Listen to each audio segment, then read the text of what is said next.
record number of women will be running for office, and a majority are running on the Republican ticket.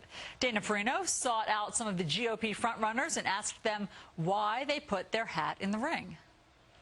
I was looking for that person who would be a contrast to Harry Reid, and I was hoping that someone would appear on the scene, but it turned out to be me. That, of course, was Sharon Angle from Nevada. So what inspired some of the other women? Joining us now is former White House press secretary and Fox News contributor Dana Perino. Dana, this sounds exciting. So you went with 3 GOP women. You spent some time with them to find out, I guess, what's motivating their run. Tell us about it. Well, over time, I was so glad to be able to have the opportunity, because for years as a Republican woman, you know, if nobody knew what my politics was, and I would meet them, and after a while when they realized, they'd say, "Oh, but you seem so nice to be a Republican." And so Republican women have really improved their reputations, I would say, over the past decade. And this year, there's a record number of Republican women running for office, 82 in the House, 12 in the Senate, and 10 for governor. And I had a chance to go out and meet 3 of them. Sharon Angle, of course, running against Harry Reid in Nevada. Kristi Noem, who is running against Stephanie Herseth Sandlin in South Dakota, which is a statewide race because there's only 1 congressman from that entire state. And then the governor's candidate, Nikki Haley, excuse me. Of course, I met her. I should know how to say her name. And all of them, really interesting, embodied that Margaret Thatcher quote, that if you want something said, ask a man, and if you want something done, ask a woman. That is a great one. All right, so let's look at a bit of your visit with Kristi Noem, what you guys talked about. Sure.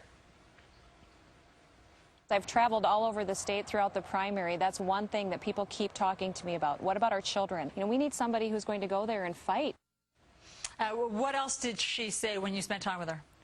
Well, one of the things I asked her is, how did you decide to run? And what was interesting is that when she was in college, her father died in a tragic accident on the ranch that her family runs. And so she dropped out of college, had to leave to go and help the family. And they also ran a restaurant and a hunting lodge, so they were small business owners.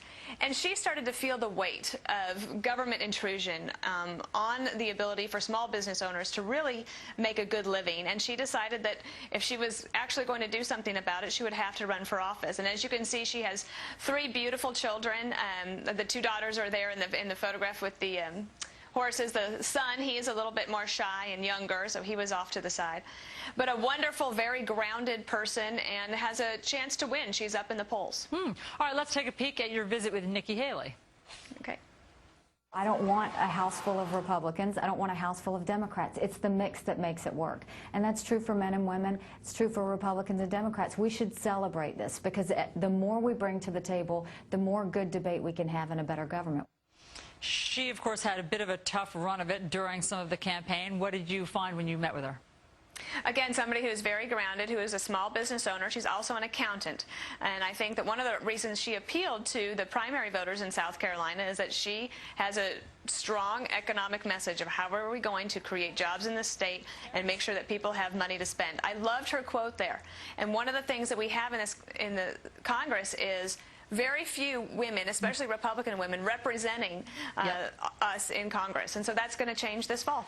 Dana, thanks so much for showing us. More Fox and Friends in 2 minutes. Okay.